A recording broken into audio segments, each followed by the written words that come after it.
ഫേസ്ബുക്കിൽ കുറെ ആൾക്കാർ ഇങ്ങനെ എഴുതുന്നത് കണ്ടിട്ട് എനിക്ക് എപ്പോഴും ഓർമ്മയുണ്ട്. ഐ തിങ്ക് ആ പെൺകുട്ടിയുടെ ഒരു ഷബ്നാന്ന് മറ്റോന്നാണ് എൻ്റെ ഒരു ഓർമ്മ ശരിയാണെങ്കിൽ.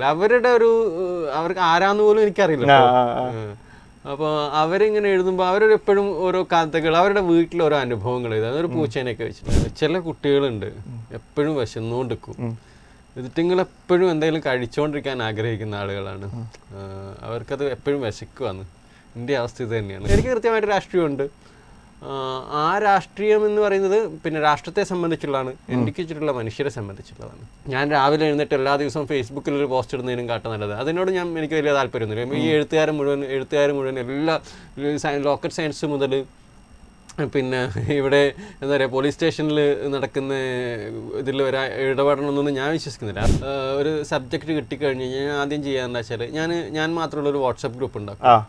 എന്തും എന്താ പറയുക ജീവിതത്തിൽ ഇനിയിപ്പോൾ പുസ്തക വായനയാവട്ടെ എന്തുമാട്ടെ അതിനോടൊക്കെ ഒരു സ്നേഹത്തോടെ ഇടപെടുക എന്നുള്ളതാണ് എനിക്ക് തോന്നുന്നൊരു കാര്യം. നമുക്കൊരു സ്നേഹമുള്ളൊരു ഇഷ്ടത്തോടെ ചെയ്യുമ്പം അതിനോടൊരു താല്പര്യം ഉണ്ടാവും. അങ്ങനെ ഇപ്പോൾ പറയാനില്ല ശരിക്കും. അതായത് ഞാൻ പറഞ്ഞു എനിക്ക് ഓരോന്നും രൂപപ്പെടുമ്പോൾ ഭയങ്കര സന്തോഷമാണ്. അതിൻ്റെ ഒരു ക്യാരക്ടർ സാധാരണഗതിയിൽ ഞാൻ എൻ്റെ എന്താ പറയുക കാര്യങ്ങളൊന്നും ക്യാരക്ടറൈസേഷനിൽ വരാറില്ല. ഈ വിമർശനങ്ങൾ വ്യക്തിപരമാണെന്ന് നമ്മളിപ്പോൾ പറയുമ്പോൾ തന്നെ ഇപ്പം കാക്കപുരം പോലത്തെ നോവൽ എന്ന് പറയുന്നത് അത്രയും വലിയ വിഷയങ്ങളാണ്, രാഷ്ട്രീയ പ്രാധാന്യമുള്ള വിഷയങ്ങൾ ചർച്ച ചെയ്യുന്ന ഒരു സാധനമാണ്. സ്വാഭാവികമായിട്ട് വിമർശനത്തോടൊപ്പം ഭീഷണികളൊക്കെ വരാനുള്ള സാധ്യത, അങ്ങനെ എന്തെങ്കിലും അനുഭവം ഉണ്ടോ? ഇതുവരെ വന്നിട്ടില്ല, പക്ഷെ ഭീഷണി വന്നൊരു അനുഭവം ഉണ്ട്. അതായത് ഷാബ്ക്ക, നമുക്കിപ്പോൾ ഇതിന്റെ AI ഒരു പ്രത്യേകിച്ച് നമ്മൾ കൊടുക്കുന്ന പ്രോംപ്റ്റാണ് ഇന്ന ഔട്ട്പുട്ടിന്റെ. തീർച്ചയായിട്ടും അതുണ്ട്. റിഹാന്റെ ഒരു റോൾ മോഡൽ എഴുത്തിലാരാണെന്ന് ചോദിച്ചാൽ, ഞാൻ രാവിലെ എന്റെ വീട്ടിൽ നിന്ന് ഇറങ്ങിയിട്ട് ഞാൻ ചെറിയൊരു സ്പേസ് ഇങ്ങനെ എടുത്തു വെച്ചിട്ടുണ്ട്. ഞാനൊരു ജോലിക്ക് ഒരാൾ ഇപ്പം ആശാരിപ്പണിക്ക് പോകുന്നതോ അല്ലെങ്കിൽ പിന്നെ പുല്ല് വെട്ടാൻ പോകുന്നത് പോലെയോ പശുവിനെ കറക്കാൻ പോകുന്നത് പോലെയൊക്കെ ഞാനൊരു ജോലിക്ക് എന്ന പോലെ ഞാൻ ഇറങ്ങുകയാണ് ലാപ്ടോപ്പ് എടുത്ത്. സിറാജ് ലൈവിലേക്ക് സ്വാഗതം. ഇന്ന് ജൂൺ 19 ദേശീയ വായനാ ദിനം. കേരള ഗ്രന്ഥശാല സംഘത്തിന്റെ പ്രചാരകനായിരുന്ന PN പണിക്കരുടെ ചരമദിനമാണ് നമ്മൾ ദേശീയ വായനാ ദിനമായിട്ട് ആചരിക്കുന്നത്. പുതിയ കാലം വായനയെ എങ്ങനെ സ്വീകരിക്കുന്നു എന്നത് സംബന്ധിച്ച് സജീവമായ ചർച്ചകൾ നടക്കുന്ന സമയത്താണ് ഒരു വായനാ ദിനത്തെ കൂടി നമ്മൾ സ്വീകരിക്കുന്നത്. നമുക്കറിയാം, ടിപ്പിക്കൽ പുസ്തകങ്ങളിൽ നിന്ന് മാറി ആളുകൾ ബുക്കിലേക്ക് മാറിയ കാലവും കഴിഞ്ഞു. ഇപ്പോൾ പോഡ്കാസ്റ്റിലേക്കും ഓഡിയോ ബുക്കുകളിലേക്കുമൊക്കെ വായനയുടെ പലതരത്തിലുള്ള രൂപാന്തരങ്ങൾ സംഭവിച്ചുകൊണ്ടിരിക്കുന്ന സമയമാണ്. ഈ സമയം ഈ വായനാ ദിനത്തിൽ നമ്മുടെ അതിഥിയായി ചേരുകയാണ് പുതിയ കാലത്തിൻ്റെ എഴുത്തുകാരൻ റിഹാൻ റാഷിദ്. ചുരുങ്ങിയ കാലം കൊണ്ട് നിരവധി പുസ്തകങ്ങൾ എഴുതിയ, സെമ്മിലൂണിയിൽ തുടങ്ങി കാകപുരം വരെ എത്തി നിൽക്കുന്ന, ചുരുങ്ങിയ കാലം കൊണ്ട് DC ബുക്സ് അടക്കമുള്ള വൻകിട പ്രസാധകരുടെ നിരവധി പുസ്തകങ്ങൾ മലയാളിക്ക് സമ്മാനിച്ച പ്രണയജിന്നുകളുടെ എഴുത്തുകാരൻ എന്ന് പറയുമ്പോൾ ഒരു പക്ഷേ റിഹാനെ നിങ്ങൾക്ക് കൂടുതൽ മനസ്സിലാകും. വായനക്കാരിലേക്ക് അത്രമേൽ ആഴ്ന്നിറങ്ങിയ ഒരു നോവൽ പശ്ചാത്തലമായിരുന്നു അത്. എന്തായാലും റിഹാൻ നമുക്കൊപ്പം ചേരുന്നു. പുതിയ കാലത്തെ വായനയുടെ വിശേഷങ്ങൾ ചോദിക്കാം, അതോടൊപ്പം റിഹാന്റെ കൃതികളെക്കുറിച്ചും നമുക്ക് ചർച്ച ചെയ്യാം. സ്വാഗതം റിഹാൻ. Thank you. ഇന്ന് നമുക്കറിയാം, നമ്മൾ സ്റ്റാർട്ടിങ്ങിൽ തന്നെ ഞാൻ പറഞ്ഞു, നമ്മൾ ടെക്നോളജി യുഗത്തിൽ ജീവിക്കുന്നവരാണ്. ഇപ്പം സാധാരണ ഇപ്പോൾ പുതിയ തലമുറയൊക്കെ നമ്മൾ പണ്ട് കാലത്തൊക്കെ പുസ്തകങ്ങൾ വായിച്ചിരുന്നത് പോലെ ലൈബ്രറിയിൽ പോയി പുസ്തകം വായിക്കുന്ന ആ ഒരു ശീലത്തിൽ നിന്നും മാറിയിട്ട് ഇടക്കാലത്ത് അത് ബുക്കിലേക്കൊക്കെ വന്നു. ഇപ്പം കുറെ കൂടി എനിക്ക് തോന്നുന്നു പോഡ്കാസ്റ്റ് അടക്കമുള്ള ഓഡിയോ ബുക്കുകളിലൊക്കെ വന്നുകൊണ്ടിരിക്കുകയാണ്. എങ്ങനെയാണ് ഈ പുതിയ കാലത്തെ വായന അനുഭവങ്ങൾ റിഹാൻ കാണുന്നത്? പുതിയ കാലത്തെ വായനാനുഭവം എന്ന് പറയുന്നത് ആളുകൾ അന്നത്തെ പോലെ ഇന്ന് വായിക്കുന്നുണ്ടെന്നാണ് ഞാൻ വിശ്വസിക്കുന്നത്. വായന മരിച്ചു എന്നുള്ളത് ശരിയല്ല. മരിച്ചു എന്നുള്ള നിലവിളികളൊന്നും എനിക്കത്ര വലിയ യോജിപ്പൊന്നുമില്ല. പക്ഷേ സാധ്യതകൾ കൂടിയിട്ടുണ്ട്. ഈ പറഞ്ഞതുപോലെ ടെക്നോളജി വന്നപ്പോൾ അത് എനിക്ക് തോന്നുന്നത് കുറേ വർഷങ്ങൾക്ക് മുമ്പ് നമ്മളുടെ ഒരു എൻ്റർടൈൻമെൻ്റ് എന്ന് പറയുന്നത് ഒന്ന് TV കാണുക, പുസ്തകം വായിക്കുക, അല്ലെങ്കിൽ മറ്റ് എന്താ പറയുക ഔട്ട്ഡോർ ആയിട്ടുള്ള കളികൾ, ഇതായിരുന്നു. പക്ഷെ ഇന്ന് നമുക്ക് എൻ്റർടൈൻമെൻറ്റിനുള്ള സാധ്യതകൾ വളരെ കൂടുതലാണ്. പല രീതിയിൽ പല സ്ക്രീനുകൾ, പലതരം എന്താ പറയുക വായനകളിൽ പോലും ഉണ്ട്, സിനിമകൾ, സീരീസുകൾ, അങ്ങനെ പലതരം എന്താ പറയുക എൻഗേജ്, ഒരു 24 മണിക്കൂർ പോലും തികയാത്ത അത്രയും നമ്മുടെ മുന്നിലേക്ക് സാധ്യതകൾ ഈ എന്താ പറയുക പുതിയ ലോകം അല്ലെങ്കിൽ പുതിയ നവീന ലോകം തുറന്നു വെച്ചിട്ടുണ്ട്. അപ്പം അതിൻ്റെ കൂട്ടത്തിൽ വായനയിലേക്ക് വരുമ്പം വായനയ്ക്ക് സമയമില്ലായ്മ എന്ന ഒരു സാധനം വന്നേക്കാം ഒരു പക്ഷേ. കുറേ ആൾക്കാർ വായിച്ച ആൾക്കാരൊക്കെ ഇതിലേക്ക് പോകുന്നു. പക്ഷെ എന്നാലും സ്ഥിരമായിട്ട് വായിക്കുന്ന ആൾക്കാർ ഇപ്പോഴും പുസ്തകങ്ങൾ വായിക്കുന്നുണ്ട്.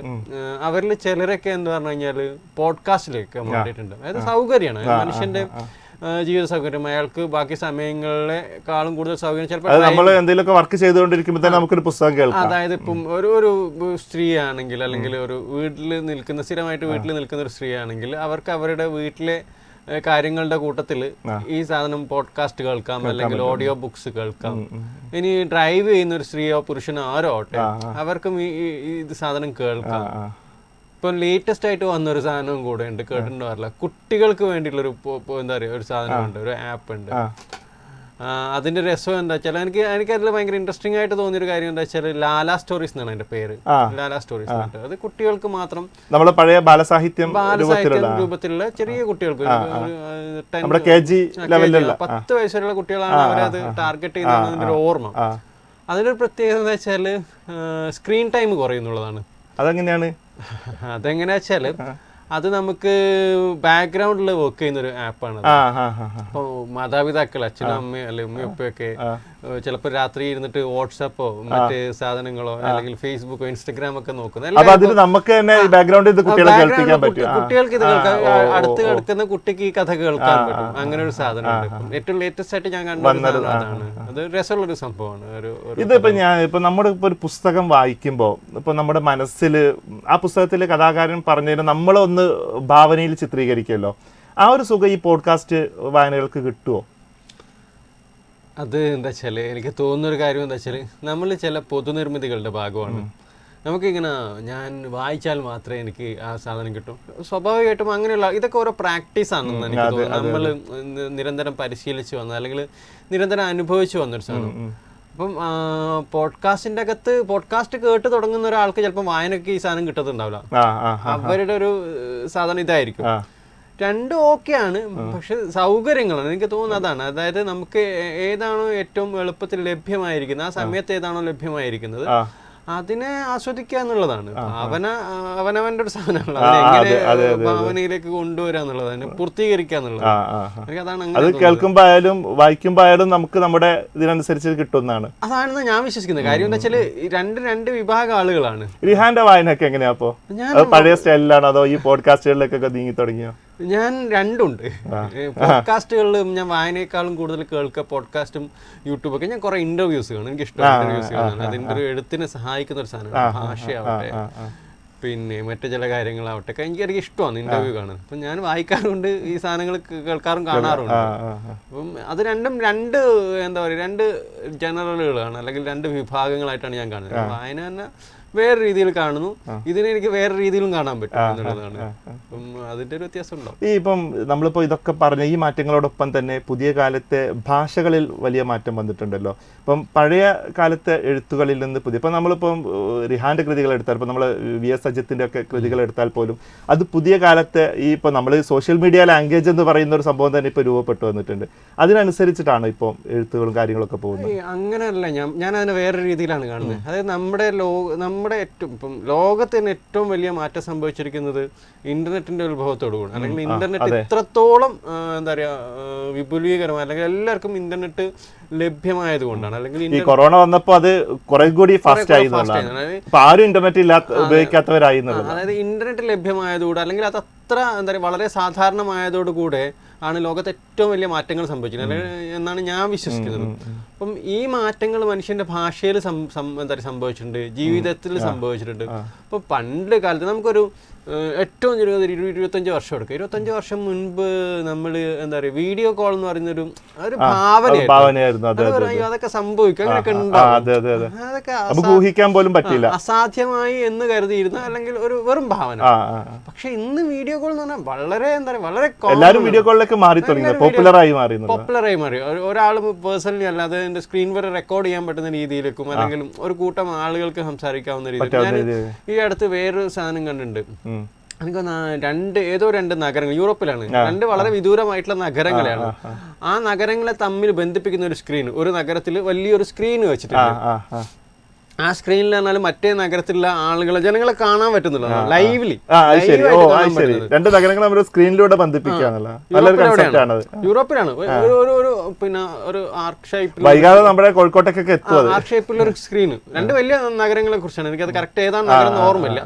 പക്ഷെ ആ നഗരങ്ങൾ അവിടുത്തെ ലൈവ് ദൃശ്യങ്ങളും ഇവിടുത്തെ ലൈവ് ദൃശ്യം അങ്ങോട്ടും ഇങ്ങോട്ടും ഷെയർ ചെയ്യാം രീതിയിൽ അത് വളരെ അപ്പം അത്രത്തോളം നമ്മൾ അപ്പം സ്വാഭാവികമായിട്ടും ഈ മാറ്റങ്ങൾ ഭാഷയിൽ വരും, മനുഷ്യന്റെ ജീവിതത്തിൽ ഭാഷയിൽ വരും. അപ്പം നമ്മൾ ആദ്യമൊക്കെ മൗസ് കേൾക്കുമ്പോൾ നമുക്ക് എലിന്ന് മാത്രമേ ഓർമ്മയുള്ളൂ, തീർച്ചയായിട്ടും ഓർമ്മയുണ്ടാവുള്ളൂ. അപ്പൊ ഇന്ന് മൗസ് കേൾക്കുമ്പോൾ നമ്മൾ ഒരിക്കലും എലിയിലേക്ക് പോവില്ല. അപ്പം അതാണ് ഭാഷയുടെ മാറ്റം. അങ്ങനെ കുറേ സാധനങ്ങൾ നമ്മളിപ്പോൾ ഇന്ന് ഉപയോഗിക്കുന്ന പല സാധനങ്ങളും എന്താ പറയുക ഇത്ര മാറ്റങ്ങൾ സംഭവിക്കും. ഇപ്പോൾ കൊറോണ എന്ന് പറയുന്നൊരു ഭാഷ, കൊറോണ എന്ന് പറയുന്നൊരു വാക്ക്, നമ്മൾക്കത് കൊറോണ എന്ന് പറഞ്ഞൊരു അസുഖമാണ്. പക്ഷെ കൊറോണ എന്ന് പറയുന്നത് സൂര്യന് ചുറ്റുള്ള ഈ പ്രഭാവലയത്തിനും കൊറോണ എന്ന് പറയും. അപ്പൊ ഇങ്ങനെ അതിനെ നമ്മൾ എന്താ പറയുക ഒരേ വാക്ക് ഒരു വേർഡിന് കാലാന്തരത്തിൽ പല അർത്ഥങ്ങൾ വരും. ഇപ്പം നമ്മൾ പുതിയ എന്താ പറയുക അടിപൊളി പൊളിച്ചിട്ടുണ്ട്.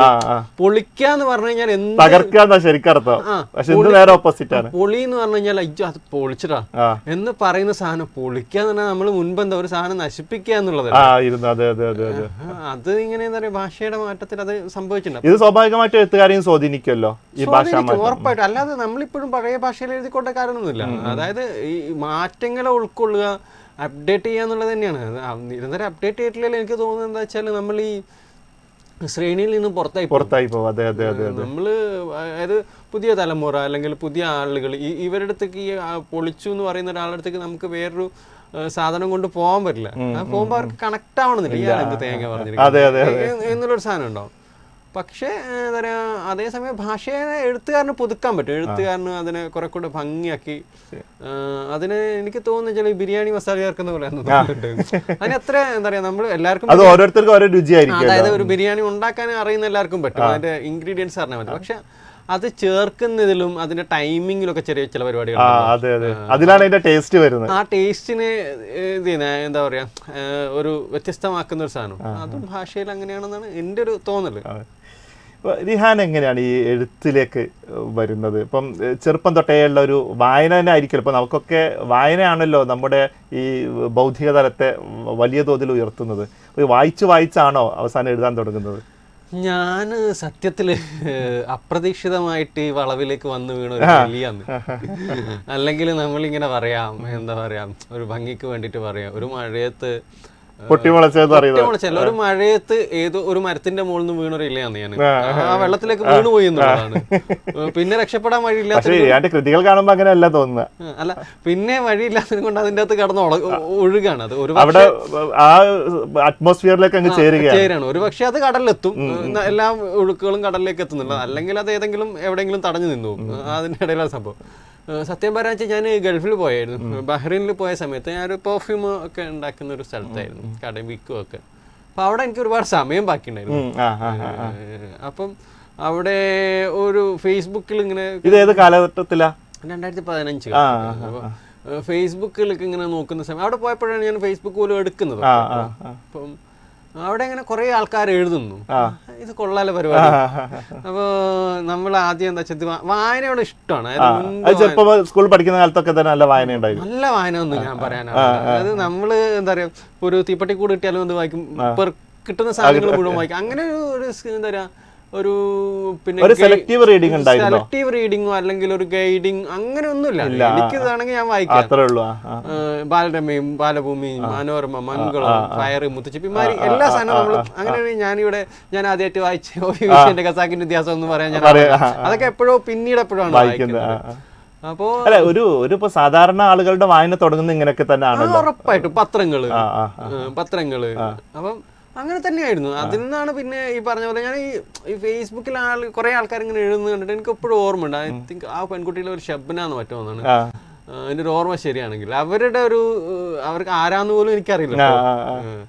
അപ്പോൾ അവരിങ്ങനെ എഴുതുമ്പോൾ അവരെപ്പോഴും ഓരോ കഥകൾ അവരുടെ വീട്ടിലെ ഓരോ അനുഭവങ്ങൾ എഴുതുക. അതൊരു പൂച്ചേനെയൊക്കെ വെച്ചിട്ട് അത് ഭയങ്കര രസമായിരുന്നു. അതെന്നെ ഭയങ്കരമായിട്ട് സ്വാധീനിച്ചിട്ടുണ്ട്. അപ്പം എനിക്കും അങ്ങനെ എഴുതി തുടങ്ങണം തോന്നുന്നതിനൊക്കെ അവരൊരു പ്രചോദനമായിട്ടുണ്ട് ഉറപ്പായിട്ടും. അപ്പൊ ഞാൻ ആദ്യം 2 വരി എഴുതി 4 ആയി 8 ആയി ഇപ്പൊ ഇങ്ങനെ എത്തിയെന്നുള്ളത്. ഇപ്പൊ റിഹാനെ കുറിച്ച് പറയുമ്പോൾ ഞാൻ പറയാം ഏറ്റവും വേഗതയുള്ള എഴുത്തുകാരെന്ന് വേണമെങ്കിൽ പറയും. കാരണം ഇപ്പം പണ്ടൊക്കെ ഈ ആളുകളുടെ ഇപ്പം പ്രമുഖരായ പല എഴുത്തുകാരും വർഷത്തിൽ ഒരു പുസ്തകമൊക്കെ പ്രസിദ്ധീകരിക്കുന്ന സ്ഥാനത്ത് കുറഞ്ഞ കാലം കൊണ്ട് ഇപ്പോൾ DC ബുക്സ് അടക്കമുള്ള പ്രമുഖ പ്രസാധകരുടെ നിരവധി കൃതികൾ അതിപ്പം സെമിലൂണിയിൽ തുടങ്ങിയിട്ട് ഇപ്പം കാകപുരത്തേക്ക് ഇങ്ങനെ എത്തി നിന്നിട്ട് ജൈത്രയാത്ര തുടർന്നുകൊണ്ടിരിക്കുകയാണ്. ഇതിന്റെ ഒരു രസതന്ത്രം എന്താണ്, ഇങ്ങനെ ഈ തുടർച്ചയായിട്ട് എഴുത്തുകൾ വരുന്നതിന്റെ? അതായത് ചില കുട്ടികളുണ്ട് എപ്പോഴും വിശന്നുകൊണ്ടിരിക്കും, ഇതിട്ടിങ്ങൾ എപ്പോഴും എന്തെങ്കിലും കഴിച്ചുകൊണ്ടിരിക്കാൻ ആഗ്രഹിക്കുന്ന ആളുകളാണ്. അവർക്കത് എപ്പോഴും വിശക്കുവാന്ന്. എൻ്റെ അവസ്ഥ ഇത് തന്നെയാണ്. അതായത് ഒന്നാമത് കുട്ടികൾക്ക് വേറെ പണിയൊന്നുമില്ല, വിശക്കാൻ മാത്രമേ പണിയുള്ളൂ. എനിക്കും വേറെ പണിയൊന്നുമില്ല. എഴുതുക എന്നുള്ളത് തന്നെയാണ് പ്രധാന പണി. എഴുത്തും വായന. അതായത് ഇപ്പം എന്താണെന്ന് കഴിഞ്ഞാൽ നമ്മൾ വായിക്കാതെ നമുക്ക് എഴുതാൻ പറ്റില്ല. അതായത് നമ്മളെക്കാളും വളരെ ഉയർന്ന ചിന്താധാരവും ബുദ്ധിയൊക്കെ ഉള്ള ആളുകളാണ് നമ്മളെ വായനക്കാർ. അവര് എന്ന് പറഞ്ഞു കഴിഞ്ഞാൽ നമ്മൾ ചിന്തിക്കുന്നതിന്റെ 10 ഇരട്ടി മുകളിൽ ചിന്തിക്കുന്ന ആൾക്കാരാണ്. അപ്പം അവരെ മുന്നിലേക്ക് നമ്മളൊരു സാധനം എഴുതി വെക്കുമ്പോൾ അവരുടെ എന്താ പറയാ യുക്തിനെ ചോദ്യം ചെയ്യാൻ പറ്റാത്തൊരു യുക്തിനെ ചോദ്യം ചെയ്യാൻ പാടില്ല, അവർക്കൂടെ കൺവിൻസിങ് ആവണം. അപ്പൊ നമുക്ക് നല്ല വായനയും കൂടെ ആവശ്യമാണ്. വായന ഇല്ലാതെ എഴുതാൻ പറ്റുന്ന ഞാൻ ഇപ്പോഴും വിശ്വസിക്കില്ല. ഈ മൊമെന്റിലും ഇവൻ ഇവിടെ ഞാൻ വന്നിരിക്കുന്നത് പോലും എന്റെ വായനയുടെ പുറത്താണ് എന്നാ ഞാൻ വിശ്വസിക്കുന്നത്. അതായത് ഈ പറഞ്ഞ ഈ കാലഘട്ടം കഴിഞ്ഞപ്പം എഴുത്തിനെ കുറച്ചുകൂടെ സീരിയസ് ആയിട്ട് എടുത്തതിന് ശേഷം, അതായത് ആദ്യത്തെ പുസ്തകം വന്നതിന് ശേഷം ഞാൻ ഇപ്പോൾ എന്താ പറയുക നന്നായിട്ട് വായിച്ചിട്ടുണ്ട്. എൻ്റെ ഇപ്പോഴും ഇവിടെ ഇരിക്കാനുള്ള ഒരു കാര്യം കൂടെ അതാണ്. വായന ഒരു ഭാഗത്ത് കൂടെ തുറന്നുകൊണ്ടിരിക്കുന്നു, അതേപോലെ തന്നെ എഴുത്തും പരസ്പര പൂരകമായിട്ട്. അതായത് ഇപ്പം എഴുത്തിന്റെ സ്പീഡ് എന്ന് പറഞ്ഞാൽ ഞങ്ങൾക്ക് കുറച്ചുകൂടി വേഗത്തിൽ എഴുതാൻ പറ്റും, അതെനിക്കറിയാം. പക്ഷേ എങ്ങനെ ഈ എഴുത്ത് എങ്ങനെയാണ് ഇപ്പോൾ നമ്മൾ പഴയ പുതിയ ടൈപ്പിംഗ് രീതിയാണോ അല്ലെങ്കിൽ കൈയെഴുത്ത് തന്നെ? എനിക്ക് കൈയെഴുത്ത് ഇപ്പം ഞാനൊരു ഒപ്പിട്ടിട്ടുണ്ടെങ്കിൽ 10 ഒപ്പിട്ടിട്ടുണ്ടെങ്കിൽ 11 തരമായിരിക്കും എൻ്റെ ഒപ്പ്. എനിക്ക് പേന വഴങ്ങില്ല. ഇപ്പം നമ്മുടെ അനുഭവം അതാണ്. ഇപ്പം ലാപ്പിലോ അല്ലെങ്കിൽ ഫോണിലാണ് ഞാൻ എഴുതുന്നത്. അപ്പോൾ എഴുത്ത് സ്പീഡിന്റെ ഒരു കാര്യം എന്താ വെച്ചാൽ എനിക്ക് തോന്നുന്നു കഴിഞ്ഞാൽ ഞാൻ രാവിലെ എൻ്റെ വീട്ടിൽ നിന്ന് ഇറങ്ങിയിട്ട് ഞാൻ ചെറിയൊരു സ്പേസ് ഇങ്ങനെ എടുത്ത് വെച്ചിട്ടുണ്ട്. ഞാനൊരു ജോലിക്ക് ഒരാൾ ഇപ്പം ആശാരിപ്പണിക്ക് പോകുന്നതോ അല്ലെങ്കിൽ പിന്നെ പുല്ല് വെട്ടാൻ പോകുന്നത് പോലെയോ പശുവിനെ കറക്കാൻ പോകുന്നത് പോലെയൊക്കെ ഞാനൊരു ജോലിക്ക് എന്ന പോലെ ഞാൻ ഇറങ്ങുകയാണ് ലാപ്ടോപ്പ് എടുത്ത്. അവിടെ വന്നിട്ട് രാവിലെ മുതൽ വൈകുന്നേരം വരെ ഇതാണ് നമ്മളൊരു ജോലിക്ക് പോകുന്നത് പോലെ തന്നെ എഴുതാൻ വേണ്ടി. അതിനെ ഞാൻ അങ്ങനെ കാണുന്നത് ഒരു ജോലി എന്നുള്ളത് പാഷനേറ്റീവ് പ്രൊഫഷൻ എന്നുള്ളത്. അതുകൊണ്ടായിരിക്കും ഒരു പക്ഷേ. റിഹാന്റെ കൃതികൾ നോക്കുമ്പോൾ പല ഓണറുകളിലുള്ള സാധനങ്ങളുണ്ട്. അതിൽ ജനപ്രിയ നോവലുകളുണ്ട്, ക്രൈം ത്രില്ലറുകളുണ്ട്, അപ്പോൾ അതിൽ നല്ല രാഷ്ട്രീയം ചർച്ച ചെയ്യുന്ന സാധനങ്ങൾ. ഇപ്പോൾ യുദ്ധാനന്തരമാണെങ്കിലും കാകപുരമൊക്കെ ആണെങ്കിലും നല്ല രാഷ്ട്രീയ ബോധമുള്ള ഒരാളെ സംബന്ധിച്ചിടത്തോളം ഇപ്പോൾ ഇന്ത്യയുടെ സമകാലിക രാഷ്ട്രീയം തന്നെ കടന്നു വരുന്ന കൃതികളാണ്. ഇതിൽ റിഹാന്റെ ഒരു കംഫർട്ട് സോൺ ഏതാണെന്ന് ചോദിച്ചാൽ എന്തായിരിക്കും? അങ്ങനെ ഒരു കംഫർട്ട് സോൺ ഒന്നും ഇല്ല ഷൗക്ക. അതായത് കംഫർട്ട് സോണിലാണ് നമ്മൾ എഴുതുന്നത് എപ്പോഴും. അതായത് ഒരു സബ്ജക്റ്റ് തിരഞ്ഞെടുക്കുന്നത് പോലും ഈ എന്താ പറയാ ഒരു നമുക്ക് ഇത് എഴുതാൻ പറ്റും, ഇതിൽ നമുക്ക് എന്തോ പറയാനുണ്ട് എന്ന് തോന്നുമ്പോഴാണ്. ആ തോന്നലിന്റെ പുറത്ത് എഴുതുന്നതൊക്കെ എനിക്ക് കംഫർട്ടാണ്. അതായത് ഇന്നൊരു ജോണറിലുള്ള സാധനം ഇല്ല. ഞാനൊരു ഒരു കഥ കിട്ടി, ഒരു കഥ നമുക്ക് ഉള്ളിൽ എവിടുന്ന് എന്തെങ്കിലും തരത്തിൽ ഇപ്പോൾ വായനയിലായിരിക്കാം, അല്ലെങ്കിൽ ചിലപ്പോൾ ഇന്റർവ്യൂസ് കാണുന്നതായിരിക്കാം, അല്ലെങ്കിൽ ഒരാളോട് സംസാരിക്കുന്നതിൻ്റെ അകത്തൊക്കെ യാത്രയിലാവാം. ആ സമയത്ത് ഞാൻ ഈ കഥേനെ കുറെ കാലം ആലോചിക്കും. കുറേ നാളുകൾ ആലോചിച്ചിട്ട് ഇത് എങ്ങനെ എഴുതാം, ഇനി ഇതുപോലെ എഴുതി കഴിഞ്ഞാൽ എന്ത് സംഭവിക്കും, ഇതിൽ എന്ത് ക്യാരക്ടേഴ്സിന്. ഇതിന്റെ ഞാൻ ആദ്യം ചിന്തിക്കുക എപ്പോഴും ക്ലൈമാക്സ് ആണ്. ഇതിന്റെ ക്ലൈമാക്സ് എന്തായിരിക്കണം തീരുമാനിക്കും. അല്ല, ഇതിന്റെ ക്ലൈമാക്സ് ഇതെന്താണ്, ഈ കഥ കൊണ്ട് എന്താണ് അവസാനിക്കാൻ പോകുന്നത്, ഇത് എങ്ങനെയാണ് അവസാനിക്കുക എന്നുള്ളത്. അത് കിട്ടിക്കഴിഞ്ഞാലാണ് ഞാൻ എഴുതുമ്പോൾ പിന്നെ അതിൻ്റെ അകത്ത് ഭയങ്കര സന്തോഷങ്ങൾ കണ്ടെത്തുന്നത് എനിക്കൊരു ഭയങ്കര ഇഷ്ടമാണ്. അതായത് നമ്മളൊരു പെണ്ണിനെ പ്രേമിക്കുന്നത്, പ്രണയം എന്ന് പോലും ഞാൻ പറയില്ല. പ്രണയം എന്ന് പറയുന്നത് കുറച്ചുകൂടെ ഒരു പ്രേമം എന്ന് പറയുന്ന ഒരു സാധനമാണ്. പ്രേമം എന്ന് പറയുന്നത് ഭയങ്കര സാധനമാണ്. അപ്പോൾ ആ പ്രേമിക്കുന്നത് പോലെയാണ് എനിക്ക്. ഞാൻ അതിൻ്റെ അകത്ത് കെട്ടി മറിയുമ്പോൾ എനിക്കത് ഭയങ്കര ഇഷ്ടമാണ്. അതിനെ ചിലപ്പോൾ ഉമ്മ വയ്ക്കും എന്നൊക്കെ പറയുന്നത് പോലുള്ള ഒരു സംഭവമാണ്. അപ്പോൾ അങ്ങനെ ഇന്നതാണ് എനിക്ക് ഇഷ്ടമുള്ളതെന്നൊന്നുമില്ല. ആ സമയത്ത് ചെയ്യുന്നതിനോട് ഞാൻ ഭയങ്കരമായിട്ട് സന്തോഷത്തോടെ ചെയ്യാന്നുള്ളത്. അപ്പം ഏറ്റവും ലേറ്റസ്റ്റ് ആയിട്ട് വന്നതാണല്ലോ കാകപുരം. അപ്പം യഥാർത്ഥത്തിൽ കാകപുരം ചർച്ച ചെയ്യുന്നത്, കാകപുരം വായിക്കുന്ന ഒരാൾക്ക് വായിച്ച് കഴിയുമ്പോൾ ഉണ്ടാകുന്ന ഒരു അനുഭവം എന്ന് പറയുന്നത് ഇന്ത്യയുടെ ഒരു സമകാലിക രാഷ്ട്രീയം അതിനകത്ത് എഴുതി ചേർത്തിട്ടുണ്ട്. കാകപുരത്തിൻ്റെ കഥ പറയുന്നതോടൊപ്പം തന്നെ അത് നമുക്ക് വ്യക്തമായിട്ട് വായനക്കാരന് മനസ്സിലാവുന്ന രീതിയിലാണ്. എന്നാൽ വളരെ കൃത്യമായിട്ട് അത് പറയുന്നില്ലതാനും. ഇത് എങ്ങനെയാണ് ഒരു എഴുത്തുകാരൻ്റെ ഈ ഒരു രാഷ്ട്രീയ ബോധം രൂപപ്പെടുന്നത് എങ്ങനെയാണ്, അല്ലെങ്കിൽ ഇത്തരം കൃതികളിലേക്ക് റിഹാൻ പോകുന്നത് എങ്ങനെയാണ്? നമ്മളൊരു മനുഷ്യജീവി അല്ലെങ്കിൽ മനുഷ്യൻ എന്ന നിലയ്ക്ക് നമുക്ക് നമ്മുടെ ചുറ്റിലുള്ള മനുഷ്യരോട് ഉത്തരവാദിത്തമുണ്ട്. ചില ഉത്തരവാദിത്തങ്ങളുണ്ട്. നമ്മുടെ ഒരു രാഷ്ട്രീയമുണ്ട്. നമുക്കൊക്കെ വളരെ വ്യക്തമായിട്ട് വ്യക്തിപരമായിട്ട് രാഷ്ട്രീയമുള്ള മനുഷ്യന്മാരാണ്. ഞാൻ അരാഷ്ട്രീയത്തിൽ വിശ്വസിക്കാത്ത ഒരാളാണ്. അതായത് രാഷ്ട്രീയം വേണമെന്നുള്ളത് തന്നെയാണ്, വ്യക്തമായിട്ട് ഒരാൾക്ക് വേണം. അതിപ്പോൾ ഞാൻ വിശ്വസിക്കാത്തൊരു കാര്യം എന്താ വെച്ചാൽ, അല്ലെങ്കിൽ ഞാൻ അതിനോട് യോജിക്കാത്തൊരു സംഭവം എന്താ വെച്ചാലും, ഇപ്പം ചിലർ പറയും ഞാൻ പണിക്ക് പോയാലും എനിക്ക് ജീവിക്കുക എന്നുള്ളത്. അത് വളരെ അപകടകരമായിട്ട് ചിന്തിക്കുന്ന ഒരാളാണ് ഞാൻ. അത് നിങ്ങളിപ്പം നിങ്ങൾക്ക് ഈ വലതുപക്ഷത്താവാം, ഇടതുപക്ഷത്താവാം, പക്ഷെ ഒരു രാഷ്ട്രീയ ബോധം വേണം, എന്തെങ്കിലും ഒരു പക്ഷം വേണം. നിഷ്പക്ഷം എന്ന് പറയുന്ന ഒരു പക്ഷമില്ല. അതായത് ഒരു അത് തന്നെ ഒരു പക്ഷമാണ്. അല്ല, നിഷ്പക്ഷം എന്ന് പറഞ്ഞ പക്ഷമില്ല. അതായത് അത് ശരിക്കും എന്ന് കഴിഞ്ഞാല് പിന്നെ എന്താ പറയാ, വേട്ടക്കാരന് കൂടെ നിൽക്കുന്ന ഒരു പക്ഷമാണ്, വേട്ടക്കാരനൊപ്പം നിൽക്കുന്ന ഒരു പക്ഷമാണ്. അതിപ്പം നമ്മൾ രണ്ടുപേരും ഇവിടെ ഇരിക്കുമ്പോഴും ഒരാൾ വന്ന് ഷിഹാബ് ഖാൻ അടിച്ച് തല്ലി, ഞാൻ ഷിഹാബ് ഖാൻ അടിച്ച ആളെ തടഞ്ഞില്ല, എന്നിട്ട് ഞാൻ പറയുന്നത് ഞാൻ നിഷ്പക്ഷമാണെന്ന്. അപ്പൊ ഞാൻ എന്താ ചെയ്യുന്നത്? വേട്ടക്കാരന്റെ പക്ഷമാണ്. ഞാൻ വേട്ടക്കാരന്റെ പക്ഷത്താണ് നിൽക്കുന്നത് ഞാൻ. അപ്പം അങ്ങനെ ഒരു പക്ഷമില്ല എന്നാണ്. എനിക്ക് കൃത്യമായിട്ട് രാഷ്ട്രീയമുണ്ട്. ആ രാഷ്ട്രീയം എന്ന് പറയുന്നത് പിന്നെ രാഷ്ട്രത്തെ സംബന്ധിച്ചുള്ളതാണ്, എനിക്ക് ചുറ്റുള്ള മനുഷ്യരെ സംബന്ധിച്ചുള്ളതാണ്. അപ്പം നമ്മുടെ ചുറ്റിലും നടക്കുന്ന ചില കാര്യങ്ങൾ കാണുമ്പം ഞാൻ രാവിലെ എഴുന്നേറ്റ് എല്ലാ ദിവസവും ഫേസ്ബുക്കിൽ ഒരു പോസ്റ്റ് ഇടുന്നതിനും കാട്ട നല്ലത്. അതിനോട് എനിക്ക് വലിയ താല്പര്യമൊന്നുമില്ല. ഈ എഴുത്തുകാർ മുഴുവൻ എല്ലാ ലോക്കറ്റ് സയൻസ് മുതൽ പിന്നെ ഇവിടെ എന്താ പറയുക പോലീസ് സ്റ്റേഷനിൽ നടക്കുന്ന ഇതിൽ ഇടപെടണമെന്നൊന്നും ഞാൻ വിശ്വസിക്കുന്നില്ല. അത് അവനവന് തീരുമാനിക്കുന്ന ഒരു കാര്യമാണ്. എല്ലാത്തിലും എഴുത്തുകാരൻ ഇടപെടണം എന്നുള്ളതൊന്നും എൻ്റെ ചിന്തയിലില്ല. പക്ഷേ ആസ് എ റൈറ്റർ എന്ന നിലയിൽ ഞാൻ എൻ്റെ ചുറ്റിലും കാണുന്നതിനോട് ഞാൻ പ്രതികരിക്കുന്നത് ഞാനൊരു നോവൽ എഴുതിയിട്ടാണ്, അല്ലെങ്കിൽ ഒരു കഥ എഴുതിയിട്ടാണ്. എനിക്ക് കുറച്ചുകൂടെ നന്നായിട്ട് തോന്നുന്നത് അതാണ്. അതായത് ആദ്യത്തേതാകുമ്പോൾ ഞാനൊരു ഫേസ്ബുക്ക് കുറിപ്പിടുമ്പോൾ എന്നാൽ വളരെ എൻ്റെ വ്യക്തിപരമായിട്ട് മാറും. അത് വളരെ വ്യക്തിപരമായിട്ടാണ്. നേരെ തിരിച്ചൊരു എഴുത്തിലേക്ക് വരുമ്പോൾ എന്നാൽ അതിനൊരു യൂണിവേഴ്സൽ സ്വഭാവം വരും. അതൊരു യൂണിവേഴ്സൽ സ്വഭാവം വരും. അപ്പം ഞാനതിനെ അങ്ങനെയാണ് കാണുന്നത്. മറ്റേത് വളരെ വ്യക്തിപരമായിട്ട് എനിക്ക് കുറേ വിളികളോ അല്ലെങ്കിൽ എനിക്ക് കുറേ ജൈവിളികളോ കിട്ടുന്നല്ലാതെ കുറേ ലൈക്കും കമൻറ്റും അതിൻ്റെ അകത്തൊരു ആത്മരതി കണ്ടെത്തുക എന്നല്ലാതെ അതിനപ്പുറത്തേക്ക് വേറൊരു ഉത്തരവാദിത്തം ഞാൻ അടുത്ത് എൻ്റെ ശ്രദ്ധയിൽപ്പെട്ടിട്ടില്ല. മേ ബി തെറ്റായിരിക്കാം, ആളുകൾ എങ്ങനെ എടുക്കുന്നതെന്ന് എനിക്കല്ല. പക്ഷേ ഫോർ മീ എൻ്റെ ഒരു അഭിപ്രായം അതാണ്. ഇപ്പോൾ ഈ പുതിയ തലമുറയിലെ എഴുത്തുകാരുടെ ഇപ്പം കൂടുതലായിട്ടും ക്രൈം ത്രില്ലറുകൾ അതുപോലെ സയൻസ് ഫിക്ഷൻ സാധനങ്ങളൊക്കെ വരുന്നുണ്ടല്ലോ. അപ്പം ഈ പുതിയ തലമുറയിലെ എഴുത്തുകാർ ഇപ്പം ഹൃദയം കൊണ്ടല്ല ബുദ്ധി കൊണ്ട് എഴുതുന്നു എന്ന ഒരു നിരീക്ഷണത്തോടെ എങ്ങനെയാണ്? അല്ലെ, ഹൃദയം ഉണ്ടെങ്കിലേ ബുദ്ധി കൊണ്ട് എഴുതാൻ പറ്റുള്ളേ. അടിസ്ഥാനപരമായിട്ട് അതാണ് വേണ്ടത്. ഭാവനകൾ വിരിയേണ്ടത് അവിടെയാണ്. ഭാവന എന്നല്ല, നമുക്കിത് എഴുതുന്ന പറഞ്ഞു കഴിഞ്ഞാൽ നാളെ ഞാനൊരു പുസ്തകം എഴുതി കഴിഞ്ഞാന്ന് വിചാരിച്ചിട്ട് എഴുതുന്നല്ലോ ആരും. എന്താ പറയാ അനാഥമായ അനാദിയായിട്ടുള്ളൊരു ആഗ്രഹത്തിന്റെ പുറത്താണ്, ദിവസങ്ങളുള്ള മാസങ്ങളുള്ള വർഷങ്ങളോടുള്ള ആഗ്രഹത്തിന്റെ പുറത്താണ് എല്ലാവരും എഴുതുന്നത്. എനിക്ക് എന്തെങ്കിലും ഒന്ന് എഴുതണം. അതായത് അവരത്ര ആഗ്രഹിച്ച് ശ്രമിച്ചിട്ടാണ്. അതിൻ്റെ അകത്തൊക്കെ അവർ ബുദ്ധിയും കൂടെ ചേർക്കും. അല്ല, ബുദ്ധി ഉറപ്പായിട്ടും വേണം. എല്ലാ കാലത്തും ബുദ്ധി ഉപയോഗിച്ചിട്ട് തന്നെയാണ് ആളുകൾ എഴുതുന്നത്. ഇപ്പം ക്രൈം ആൻഡ് പണിഷ്മെന്റ് ഇതൊക്കെ പറയുന്ന ഒരു പുസ്തകം തന്നെ നമുക്ക് എന്താ പറയുക, കുറ്റവും ശിക്ഷയും, ദസ്തയേവ്സ്കിയുടെ. അപ്പം അത് ഞാൻ ലോകത്തെ ഏറ്റവും മികച്ചൊരു ക്രൈം ത്രില്ലറായിട്ട് ഞാൻ കാണുന്നൊരു പുസ്തകം അതാണ്. വിഖ്യാതമായ പുസ്തകം. പക്ഷെ അത് ക്രൈം ത്രില്ലറായിട്ട് ആരും പറയുന്നില്ല. പക്ഷെ മലയാളത്തിലേക്ക് വരുമ്പോൾ ഇപ്പോൾ ലാജോ ആണ് ഈ ഒരു എന്താ പറയുക ഇതിൻ്റെ ഒരു റീസ്റ്റാർട്ട് തുടങ്ങുന്നത്. അല്ലെങ്കിൽ അൻവർ അബ്ദുള്ള മാഷ്, അൻവർ അബ്ദുള്ള മൂപ്പരൊക്കെ ഉണ്ടായിരുന്നു. പക്ഷെ ലാജോ ഇത് വന്നപ്പോഴാണ് ഇതിനൊരു റീസ്റ്റാർട്ട് വരുന്നത്. ഒരിക്കലും നിലച്ചു പോയ സാധനം റീസ്റ്റാർട്ട് ചെയ്യുന്നത്. അത് പുതിയ തലമുറ വലിയ തോതിൽ ഏറ്റെടുത്തു. അതെ. ലാജോ ഇത് എന്താ പറയുക, ആദ്യം 2018 ഒരു വർഷം കൊണ്ട് ചെയ്തില്ല. അയാളുടെ എന്താ പറയുക വർഷങ്ങളുള്ള അയാളുടെ പ്രയത്ന ഫലമാണ്. അയാളുടെ എന്താ പറയുക, അയാൾ കുറേ ഈ നിരാശങ്ങളും ഒക്കെ കടന്നുപോയി, ജോലി ഉപേക്ഷിച്ചു, അങ്ങനെ വന്നതാണ്. ഇപ്പൊ എല്ലാവരും അങ്ങനെയൊക്കെ തന്നെയാണെന്ന് ഞാൻ വിശ്വസിക്കുന്നത്. ആഗ്രഹത്തിന്റെ പുറത്ത് എഴുതുന്നതാണ് മാത്രമല്ല ഇതിന്റെ കാര്യം. പക്ഷെ ബുദ്ധി കൂടെ ആവശ്യമുണ്ട്, രണ്ടും ഇഴചേർന്ന് നിൽക്കണം. അതേ സമയത്ത് നിങ്ങൾ ഷിഹാബ് നേരത്തെ പറഞ്ഞു, ഈ ഒരു ട്രെൻഡിലേക്ക് വരുമ്പോൾ സംഭവിക്കുന്ന ഒരു പ്രശ്നം എന്താ വെച്ചാൽ അതുകൂടെ പറയണല്ലോ.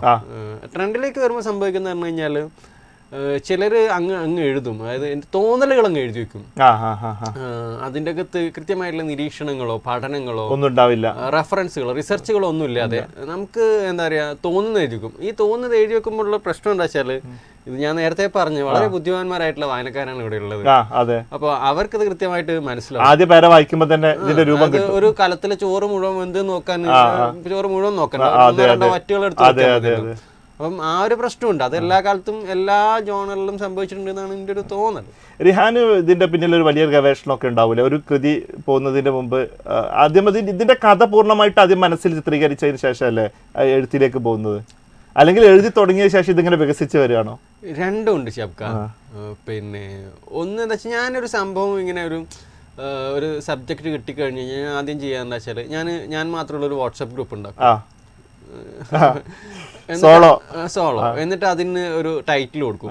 ഈ ടൈറ്റിൽ കൊടുത്തിട്ട് എനിക്ക് ഇതുമായിട്ട് സംബന്ധിച്ച് കിട്ടുന്ന, ഞാൻ ചിലപ്പം പുസ്തകങ്ങൾ നോക്കും, അല്ലെങ്കിൽ എന്തെങ്കിലും എന്താ പറയുക ഗൂഗിൾ നോക്കും, അല്ലെങ്കിൽ ആളുകളായിട്ട് സംസാരിക്കും, ഇൻ്റർവ്യൂസ് കാണും. അപ്പം ഇത് നോർമലി കണ്ടുപോകുന്ന സമയത്ത് ഇതിനോട് എന്തെങ്കിലും കണക്ട് ആവുന്ന ഒരു സാധനം കിട്ടും ചിലപ്പോൾ ഒക്കെ. അധികവും കിട്ടാറുണ്ട്. അതെന്താണെന്ന് എനിക്കറിയാം. അതൊരു മാജിക് പോലെ എനിക്ക് തോന്നുന്നത്. നമ്മളൊരു സബ്ജക്ട് എഴുതാൻ തീരുമാനിച്ചു കഴിഞ്ഞാൽ നമ്മൾ റൂമി പറഞ്ഞതുപോലെ നിങ്ങൾ എന്താ തേടുന്നത് നിങ്ങളെ ചുറ്റിക്കൊണ്ടിരിക്കുന്നു പറഞ്ഞതുപോലെ അത് നമ്മളെ മുന്നിലേക്ക് എങ്ങനെയൊക്കെ എത്തിപ്പെടുന്നു ഇന്ന് വരെ സംഭവിച്ചിട്ടുണ്ട്. അപ്പോൾ ആ സാധനങ്ങൾ മുഴുവൻ ഞാൻ ഇതിൻ്റെ അകത്തേക്ക് ഇങ്ങനെ എന്താ പറയുക ലിങ്കാണെങ്കിൽ ലിങ്ക് കൊണ്ടുവിടും. അല്ലെങ്കിൽ ചിലപ്പം നമ്മളിങ്ങനെ ബസ്സിൽ പോകുമ്പോഴായിരിക്കും ഒരു കാര്യം ഓർമ്മ വരിക, അത് അപ്പം തന്നെ അതിൻ്റെ അകത്ത് എഴുതി വെക്കും. അങ്ങനെയാണ് അത് ഡെവലപ്പ് ചെയ്യുന്നത്. പിന്നെ ഈ പറഞ്ഞ പോലെ അതായത് ഒരു കൃതിക്ക് വേണ്ടി ഒരു വാട്സ്ആപ്പ് ഗ്രൂപ്പ് ക്രിയേറ്റ് ചെയ്യും. ഞാൻ എഴുതിയല്ല മിക്കവാറും പുസ്തകങ്ങളുടെ ഒരു സാധനം അതിൻ്റെ അകത്തുണ്ട്. അപ്പം നമുക്ക് ഭാവിയിൽ ഈ കൃതി അങ്ങനെ രൂപപ്പെട്ടു എന്നുള്ള കറക്റ്റ് ഒരു ക്രോണോളജി അത് കിട്ടുകയും ചെയ്യും. അപ്പോൾ അതങ്ങനെ റിഹാന്റെ മാത്രം ഒരു സ്റ്റൈലാണോ? ആയിരിക്കില്ല, പലരും പലതും ചെയ്യുന്നുണ്ടാവും. പിന്നെ അങ്ങനെ ചെയ്യുന്നുണ്ട്. അപ്പം ഞാൻ അതിൻ്റെ അകത്ത് എന്താ പറയുക, പിന്നെ അതിൽ കഥാപാത്രങ്ങളൊക്കെ ഞാൻ തീരുമാനിക്കും കേട്ടോ. ഇതിൽ എനിക്കൊരു ഇതിൽ ആദ്യം തന്നെ ഇന്ന ആളുകളാണ് ഇതിൻ്റെ നരേറ്റേഴ്സ് അല്ലെങ്കിൽ ഇതിൻ്റെ പ്രൊട്ടോഗണിസ്റ്റുകൾ എന്ന് പറയുന്നത്, അല്ലെങ്കിൽ ഒരു പ്രൊട്ടോഗണിസ്റ്റ്. അപ്പം അയാൾ വരുമ്പം പിന്നെ ചിലപ്പം ഒരു അപ്രതീക്ഷിതമായിട്ടൊരു കഥാപാത്രം, 1-2 കഥാപാത്രം ഒക്കെ കയറി വരും. അതിന് പിന്നീട് നമ്മൾ ഡെവലപ്പ് ആവുന്നതിനനുസരിച്ചിട്ട് അതിനെ എന്താ പറയുക കറക്റ്റ് സ്ഥലത്ത് പ്ലേസ് ചെയ്യാൻ. അതായത് നമ്മൾ ചിലപ്പോൾ ആവശ്യമായ സ്ഥലങ്ങളിലേക്ക് പകുതിയിൽ എത്തുമ്പോഴായിരിക്കും ഒരു കഥാപാത്രം കയറി വരിക. അപ്പൊ ഈ സമയത്ത് പകുതിയിൽ നിന്ന് ആ കഥാപാത്രം വരുമ്പോൾ പ്രശ്നങ്ങളുണ്ടോ? അപ്പം ഞാൻ എന്താ പറയുക മിക്കവാറും സമയങ്ങളിൽ ഞാൻ എഴുതിയത് ആദ്യം മുതൽ വീണ്ടും വീണ്ടും വായിക്കാറുണ്ട്. ആദ്യത്തെ അക്ഷരം ഞാൻ ആദ്യ നോവലോ എന്താ എഴുതുന്നത് അതിന്റെ ആദ്യത്തെ സെന്റൻസ് നമുക്ക് തന്നെ അതിന്റെ ഒരു കണക്ഷൻ കിട്ടിക്കൊണ്ടിരിക്കും. അപ്പം ഇതിനെ എവിടെയെങ്കിലും ഒരു സ്ഥലത്ത് കൊണ്ട് പ്ലേസ് ചെയ്യാൻ പറ്റും. ഒരു ഉദാഹരണം, ഒരു എക്സ് എന്ന് പറഞ്ഞൊരു ക്യാരക്ടർ വന്നു, അത് പകുതിയിലാണ് വരുന്നത്. പക്ഷെ എക്സിനെ കുറിച്ച് അവിടെ ഒന്നും പറഞ്ഞിട്ട് കാര്യമില്ല. അപ്പം ഞാൻ എവിടെയെങ്കിലും സൂചനകൾ കൊടുത്തുകൊണ്ട് വരും. അത് പിന്നെ ഈ എക്സ് വന്നതിന് ശേഷമായിരിക്കും ചെയ്യുന്നത്. അതിപ്പോ എനിക്ക് തോന്നുന്നു എഴുത്തിനേക്കാൾ നമ്മൾ ടൈപ്പിംഗിലേക്ക് വരുമ്പം അതിനൊരു കുറെ കൂടി വേഗം കിട്ടും, എളുപ്പത്തിൽ ചെയ്യാൻ കഴിയുമല്ലോ അല്ലെ? പണ്ടൊക്കെ ഈ എഴുതിയ കൃതി കടലാസിൽ ന്യൂസ് പ്രിന്റിൽ ഇങ്ങനെ എഴുതി ചേർത്ത് വെച്ചിട്ട് ഇതിലേക്ക് പിന്നെ ആഡ് ചെയ്യാന്നുള്ള വലിയ ബുദ്ധിമുട്ടാണ്. അല്ല ഇപ്പോഴെന്താ വെച്ചാൽ നമുക്കൊരു ഇപ്പം എന്താ പറയുക ഒരു സ്പെസിഫിക് വാക്ക് വേണമെങ്കിൽ പോലും നമുക്ക് എന്താ പറയുക തെരഞ്ഞെടുക്കാൻ പറ്റും. അത് എളുപ്പമാണ്. അത് ഉറപ്പായിട്ട് ടെക്നോളജിയുടെ ഭാഗം തന്നെയാണ്. എനിക്ക് തോന്നുന്നു പഴയ കാലത്തെ ആൾക്കാർക്ക് കിട്ടാത്തതും ഇപ്പോഴുള്ള മനുഷ്യന്മാർക്ക് അല്ലെങ്കിൽ എഴുത്തുകാർക്ക് ഉള്ളതെന്ന് പറയുന്നൊരു വലിയ വ്യത്യാസം ഇതായിരിക്കും. പക്ഷെ അവർക്ക് കുറച്ചുകൂടെ പെയിൻ ഉണ്ടായിരുന്നു. ചിലപ്പോൾ എത്രയോ ആളുകൾ ചിലപ്പോൾ എഴുതി വെച്ച കടലാസുകൾ നഷ്ടപ്പെട്ടിട്ടുണ്ട്. തീർച്ചയായിട്ടും നമ്മളോട് തന്നെ ചിലപ്പോൾ ഒരു എന്താ പറയുക കോപ്പി പോസ്റ്റ് തെറ്റിക്കഴിഞ്ഞാൽ പണി തീർന്നു. അതെ സത്യം. പക്ഷെ അവർക്ക് അത് അത്ര സമയം എടുത്ത് എഴുതി വെച്ച് എന്താ പറയുക നമുക്ക് ഇന്നിപ്പോ തെറ്റിപ്പോയത് ഇത് പ്രിസർവ് ചെയ്യാൻ ആകെ ഒറ്റ കോപ്പി ഉണ്ടാവും ചെയ്യുള്ളൂ. ഇതിപ്പോ നമുക്കല്ല ക്ലൗഡിലായാലും അവിടെയാലും ഇവിടെയാലും ഒക്കെ ഇതിന്റെ കോപ്പി വെക്കാൻ പറ്റും. അത്രേ ഉള്ളൂ. ഇതിപ്പോ നമ്മളിപ്പം ഇതൊക്കെ പറയുമ്പോൾ ഈ സോഷ്യൽ മീഡിയയുടെ ഒരു കാലത്ത് കൂടിയാണല്ലോ നമ്മൾ ജീവിക്കുന്നത്. ഇപ്പൊ സോഷ്യൽ മീഡിയക്ക് അങ്ങോട്ട് നമ്മൾ സംഭാവന ചെയ്യുന്നുണ്ട്, സോഷ്യൽ മീഡിയ ഇങ്ങോട്ട് എടുക്കുന്നുണ്ട്. റിഹാന്റെ ഒരു സോഷ്യൽ മീഡിയ അനുഭവം എന്താ? ഞാൻ പറഞ്ഞില്ലേ, ഞാനൊരു സോഷ്യൽ മീഡിയ പ്രോഡക്റ്റ് ആണെന്ന് ഞാൻ ആദ്യമേ പറഞ്ഞത്. അപ്പോൾ അവിടെ നമ്മൾ എന്തായാലും അവിടെ എനിക്ക് തോന്നുന്നത് ഇതൊരു എന്താ പറയുക നമുക്ക് പരസ്യം ചെയ്യാനുള്ളൊരു വലിയ മതിലാണ്, വലിയൊരു ചുമരാണ്. അവിടെ നമ്മുടെ പുസ്തകങ്ങളുടെ പരസ്യം ചെയ്യാന്നുള്ളത് വലിയത്. അപ്പം പുസ്തകങ്ങൾ നമുക്ക് പണ്ടത്തെ പോലെ പ്രയാസമില്ല ആളുകളിലേക്ക് എത്തിക്കുക എന്നുള്ളതാണോ? പണ്ട് ഈ പരിപാടി പണ്ടിപ്പം നമുക്ക് ഒരു പിന്നെ ഒരു ലൈബ്രറി അല്ലെങ്കിൽ ഒരു പുസ്തക ഇത് മാത്രമേ നമുക്കൊരു പോക്കറ്റ് ഉണ്ടായിരുന്നുള്ളൂ, ഇത് കടന്നു പോകാൻ. അല്ല അന്നേരം ഇന്നിപ്പോ അങ്ങനെ അല്ല എന്നുള്ളതാണ്. ഇന്ന് അങ്ങനെയല്ല. ഇന്ന് എന്താ വെച്ചാല് ഇന്ന് എല്ലാവരും വായനക്കാരാണ്, എല്ലാവരും എടുത്തു വരുമെന്ന്. അതാണ് ഇതിൻ്റെ ഒരു കാര്യം. അത് പക്ഷേ എന്താ വെച്ചാൽ അതിനെ നല്ല രീതിയിൽ ഉപയോഗിക്കുക എന്നുള്ളതാണ്. എല്ലാത്തിനും ഒരു പോസിറ്റീവും നെഗറ്റീവും വശം ഉണ്ടല്ലോ. ഇതിനെ എങ്ങനെ നമ്മൾ നല്ല രീതിയിൽ ഉപയോഗിക്കുക, അത് ഞാനൊക്കെ ആഗ്രഹിക്കുന്നതിനാൽ പിന്നെ വ്യക്തി എന്ന നിലയിലേക്കാളും നമ്മൾ എഴുതിയ പുസ്തകങ്ങളുടെ പേരിൽ അറിയപ്പെടുക എന്നുള്ളതാണ്. ഇപ്പം നമുക്ക് തന്നെ ഇതിൽ പല രീതിയിൽ ഉപയോഗിക്കുന്ന ആളുകളുണ്ട്. ചിലർ എന്താ പറയുക അവരുടെ ജീവിതാവസ്ഥകൾ അതൊക്കെ അവരവരുടെ ഇതാണ്. ഞാൻ അവരൊന്നും കുറ്റപ്പെടുത്തില്ല, അതൊക്കെ ഓർത്തിട്ട് വളരെ പേഴ്സണൽ ആയിട്ടുള്ള കാര്യങ്ങളാണ്. അപ്പം പല ടൈപ്പ് ഇതൊരു എന്താ പറഞ്ഞു കഴിഞ്ഞാൽ നമുക്കൊരു കടല് ഒരു തുള്ളി വെള്ളത്തിലേക്ക് ചുരുങ്ങുന്നത് പോലെ എന്ന് പറയാൻ പറ്റുന്ന ഒരു സാധനമാണ്. ഒരു തുള്ളി വെള്ളമാണെങ്കിലും അത് കടലാണ്. അപ്പം ഇവിടെയാണ് നമുക്ക് പലതരം ആളുകൾ, ഇതൊരു വലിയ ചന്തയാണ്, വലിയൊരു മാർക്കറ്റാണ്. അവിടെ പലതരം ഉൽപ്പന്നങ്ങൾ വിൽക്കാനുണ്ടാവും. നമ്മൾ ഉൽപ്പന്നങ്ങൾ നല്ല രീതിയിൽ ഏതൊരു ഉൽപ്പന്നം ഏതൊരു ചന്തയിലും വിപണിന്റെ അകത്തും ഏറ്റവും മനോഹരമായിട്ട് എന്താ പറയുക പ്രസന്റ് ചെയ്യാന്ന് പറയുന്ന ഒരു പരിപാടിയുണ്ടല്ലോ.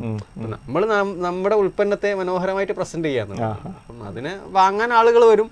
ചില വിലപേശലുകൾ ഉണ്ടാവാം, ചിലർക്ക് അത്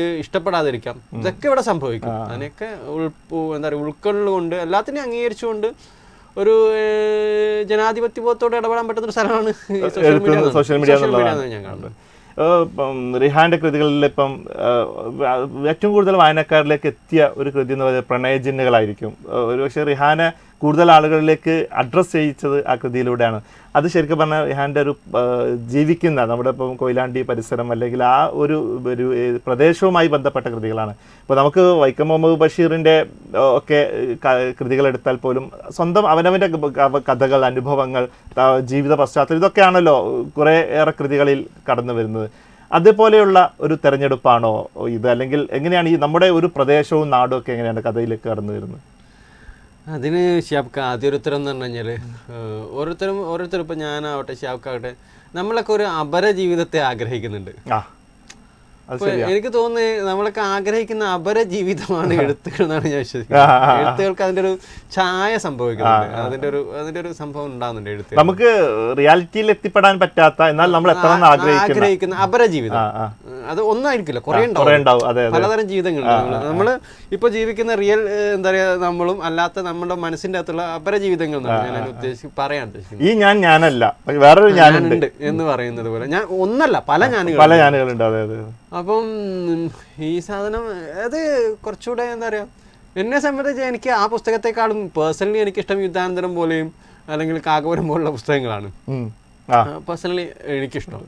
പക്ഷെ അതിനും ഇഷ്ടക്കുറവൊന്നുമല്ല, ഇഷ്ടത്തോടെ തന്നെയാണ് എഴുതിയത്. അത് പിന്നെ നമ്മൾ ജീവിച്ച സിറ്റുവേഷന് കുറച്ചുകൂടി നമ്മളായിട്ട് എന്താ പറയുക വ്യക്തിപരമായിട്ട് അടുത്ത് നിൽക്കുന്ന ഒരു സാധനമാണ്. അതിൻ്റെ കഥകൾ, അതിൻ്റെ പശ്ചാത്തലം, അതിലെ ഇൻസിഡൻറ്റുകൾ കുറെയൊക്കെ വേണമെങ്കിൽ അനുഭവങ്ങളാണെന്ന് പറയാവുന്ന എലമെന്റ്സ്.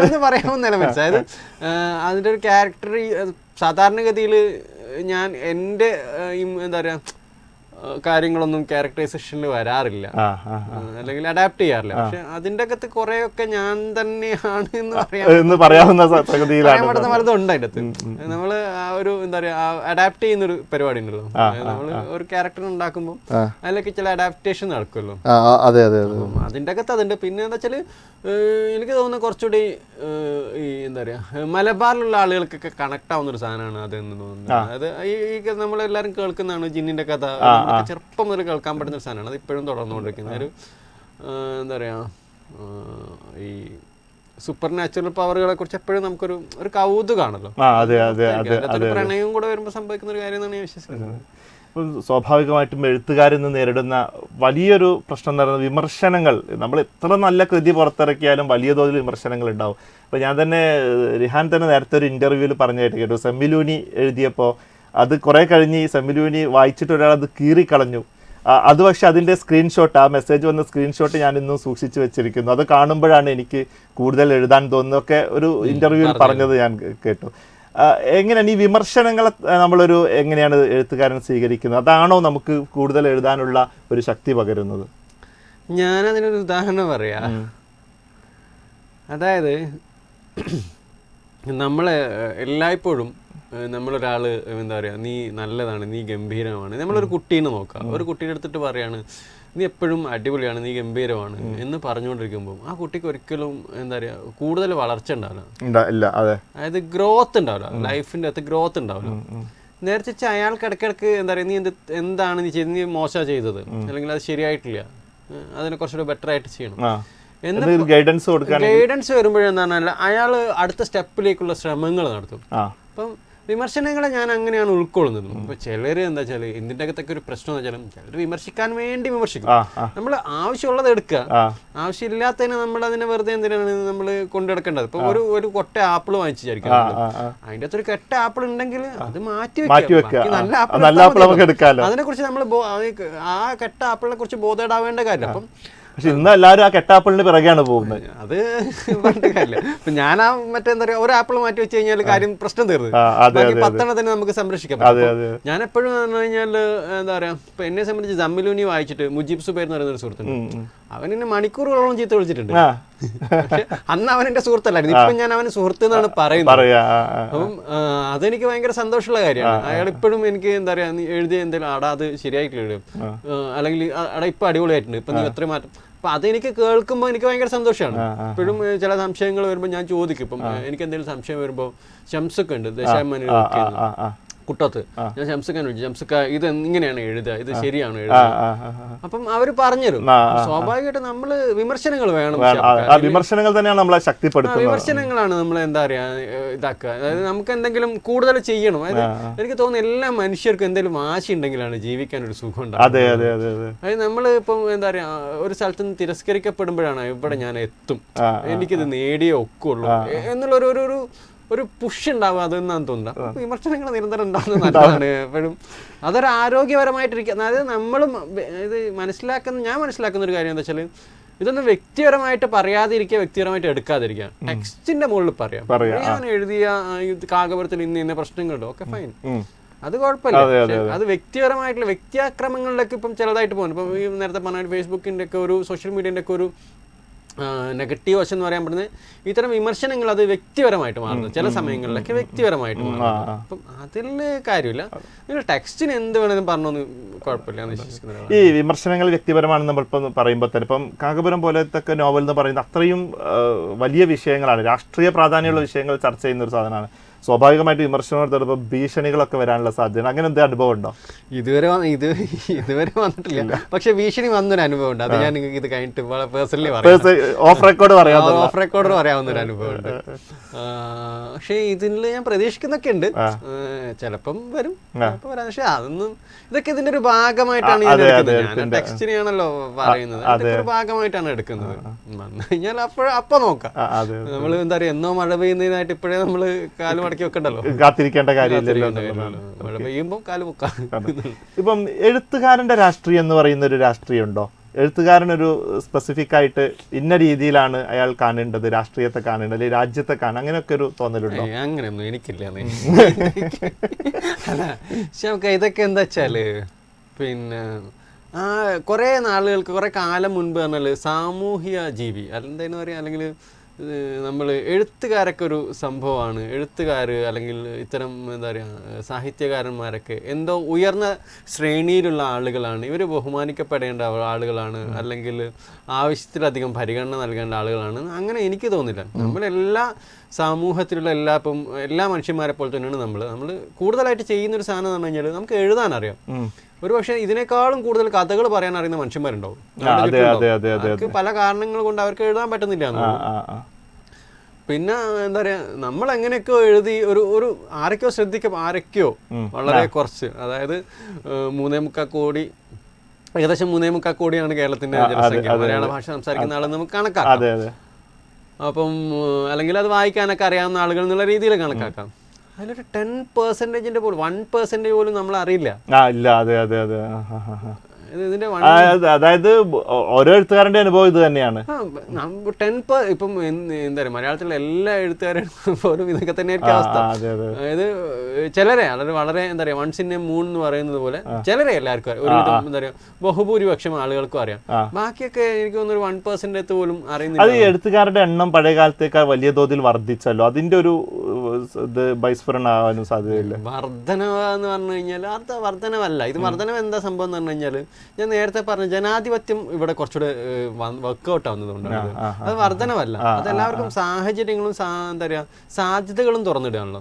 മറ്റ് പണ്ട് കാലത്ത് ഒരാൾ എഴുത്തുകാരനാവാന്ന് ചെറിയ പണിയല്ലായിരുന്നു. അയാള് ഇത് നിരന്തരം എഴുതിയിട്ട് കയ്യിൽ കോപ്പി പോലും സൂക്ഷിക്കാനില്ലാതെ ഇയാൾ പോസ്റ്റൽ അയച്ച് അതിന്റെ കോപ്പി തിരിച്ചു കിട്ടണമെങ്കിൽ അതിന്റെ പൈസ കൂടെ വെച്ചിട്ട് അവരുടെ അന്നത്തെ ജീവിത സാഹചര്യത്തിൽ ചിലപ്പോൾ ഒരു പോസ്റ്റൽ തിരിച്ച് എന്താ പറയാ മടക്കത്തപാലിനുള്ള പൈസ ഉണ്ടാവില്ല, ഇയാളത് അയക്കാതെ വെക്കും. അങ്ങനെ ജീവൻ കഴിഞ്ഞു പോയ കാലം കഴിഞ്ഞു പോയ ഒത്തിരി ഉണ്ടാവാൻ സാധ്യതയുണ്ട്. പക്ഷേ എന്താ പറയുക പുതിയ കാലത്ത് പറഞ്ഞു കഴിഞ്ഞാൽ ഈ പറഞ്ഞ സോഷ്യൽ മീഡിയകളുടെ ഒരു ഗുണപരമായിട്ടുള്ള കാര്യം, അതൊരു എന്താ പറയുക ജനാധിപത്യ മേഖലയെ അല്ലെങ്കിൽ ജനാധിപത്യമായിട്ടുള്ള ഇടപെടാനുള്ള ഇടമായി. അത് പൂർണ്ണമായിട്ടും ജനാധിപത്യമാണോ എന്ന് ചോദിച്ചാൽ അല്ല എന്നും പറയാൻ പറ്റുള്ളൂ. എപ്പോഴും നമ്മൾ മറ്റ് ചില ഇടപെടലുകളുടെ ഒരു കാലത്തിൻ്റെ പേരിൽ.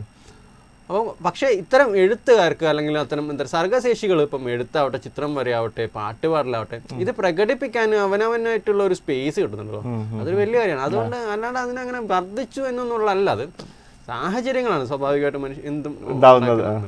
ഈ പുതിയ കാലത്ത് എഴുത്തുകാരൻ നേരിടുന്ന വെല്ലുവിളികൾ എന്താണെന്ന് ചോദിച്ചാൽ എന്താണ് മറുപടി? പുതിയ കാലത്തെ എഴുത്തുകാര് പ്രത്യേകിച്ച് വെല്ലുവിളിയൊന്നും നേരിടുന്നില്ല. പക്ഷേ എനിക്ക് തോന്നുന്നു കഴിഞ്ഞാല് ക്വാളിറ്റി മെയിൻറ്റെയിൻ ചെയ്യേണ്ട ആവശ്യമുണ്ട്. അതെ അതെ അതെ, ക്വാളിറ്റി ഉള്ള സാധനങ്ങൾ ആളുകൾ സ്വീകരിക്കുള്ളൂ എന്നുള്ളത് അതെല്ലാ കാലത്തും. അതായത് ഇപ്പം എന്തൊരു ഞാൻ ഇതിനൊക്കെ ഒരു ഉൽപ്പന്നമായിട്ട് അപ്പൊ ഏതൊരു ഉൽപ്പന്നവും എന്താ പറയാ നിലനിൽക്കണമെങ്കിൽ അതിന് ക്വാളിറ്റി പ്രധാനമാണ്. അത് അതിൻ്റെ അകത്തൊരു ഒരു ഭൂമിൻ്റെ അകത്ത് ഇപ്പം ചില ഉൽപ്പന്നങ്ങളുണ്ട്. ഇപ്പം നമുക്ക് ഒരു രസം പറയുകയാണെങ്കിൽ ചില ഹോട്ടലുകളിൽ നമുക്കറിയാം, ആ ഹോട്ടൽ തുറന്ന പാടെ അവിടെ നിറയെ ആളുകളായിരിക്കും, ഭയങ്കര ഫുഡികളായിട്ടുള്ള ആളുകളായിരിക്കും, അവിടുത്തെ ഫുഡിനെ കുറിച്ച് ഭയങ്കരമായിട്ടുള്ള അഭിപ്രായങ്ങളായിരിക്കും. പക്ഷെ ഒരു 2 മാസം കഴിയുമ്പം ആ ഹോട്ടലിനെ കുറിച്ച് ആരും പറയുന്നുണ്ടല്ലോ, ആ ഹോട്ടൽ എന്താ പറയുക ഉണ്ടെന്ന് പോലും നമുക്ക് ആർക്കും അറിയുന്നുണ്ടോ. നേരത്തെ ഒരു അതിന് തൊട്ടടുത്തുള്ള ഒരു 50 വർഷം മുൻപ് അല്ലെങ്കിൽ 10 വർഷം മുൻപ് തുടങ്ങിയ ഹോട്ടൽ ഇപ്പോഴും അതേ 10 വർഷത്തെ പോലെ സ്റ്റെബിലിറ്റി ഉണ്ടാവും. അതെ, ഞാൻ ഇതിനെയാണ് പ്രതീക്ഷിക്കുന്നത്. അതായത് അത് അപ്പോഴും ഉണ്ട്. ക്വാളിറ്റി മെയിൻറ്റെയിൻ ചെയ്ത് പോയാൽ കിട്ടുന്നത് മാത്രം. ക്വാളിറ്റി മെയിൻറ്റെയിൻ ചെയ്യാനാണ് വലിയ ബുദ്ധി എന്ന് അല്ലെങ്കിൽ ബുദ്ധിമുട്ടായിട്ട് അല്ലെങ്കിൽ വെല്ലുവിളിയായിട്ടും എനിക്ക് തോന്നുന്നത്. പിന്നെ എഴുത്തിലായാലും ഭാഷയിലായാലും പിന്നെ എന്താ വെച്ചാൽ ഈ പറഞ്ഞതുപോലെ ടെക്നോളജി മനുഷ്യനെ മറികടന്നുകൊണ്ടിരിക്കുകയാണ്. എപ്പോഴും മനുഷ്യനെ മറികടന്നുകൊണ്ടിരിക്കുകയാണ്. ഈ AI സാങ്കേതിക വിദ്യകളുടെ ഒക്കെ വരവ് എഴുത്തിനെ വല്ലാതെ സ്വാധീനിക്കാൻ പോകുന്നില്ലേ? എനിക്ക് തോന്നുന്നില്ല, അതിനെ കുറച്ച് നന്നാക്കുള്ളൂ. അതായത് എനിക്ക് തോന്നുന്നു ഇപ്പം AI ഇപ്പം നമ്മൾ മുമ്പ് കാൽക്കുലേറ്റർ വന്നൊരു കാലത്ത് നമുക്ക് കാൽക്കുലേറ്റർ വരുന്നതിന് മുമ്പ് നമുക്ക് കൂട്ടാൻ എല്ലാവർക്കും ഗുണഘോഷമൊക്കെ അറിയായിരുന്നു. കാൽക്കുലേറ്റർ വന്നപ്പോൾ നമ്മൾ കൂട്ടാൻ മറന്നുപോയി. ഇന്നിപ്പോ അതല്ല, നമ്മൾ AI നമ്മുടെ സ്വപ്നങ്ങൾ കൊടുത്താൽ AI കഥ ഇങ്ങോട്ട് എഴുതി തരും. അത് പുതിയ കാലത്ത് എഴുത്തുകാർക്ക് ഒരു മരണമണിയായി മാറുമെന്നുള്ളത്. ഇല്ല, അവിടെ എന്താ കഴിഞ്ഞാല് അവിടെയും ഈ സ്വയം അപ്ഡേറ്റ് ആവുന്നൊരു ലക്ഷ്യമുണ്ട്. അതായത് ഷാബ്ക്ക, നമുക്കിപ്പോ ഇതിന്റെ AI ഒരു പ്രത്യേകിച്ച് നമ്മൾ കൊടുക്കുന്ന പ്രോംപ്റ്റ് ആണ് ഇന്ന ഔട്ട്പുട്ടിന്റെ.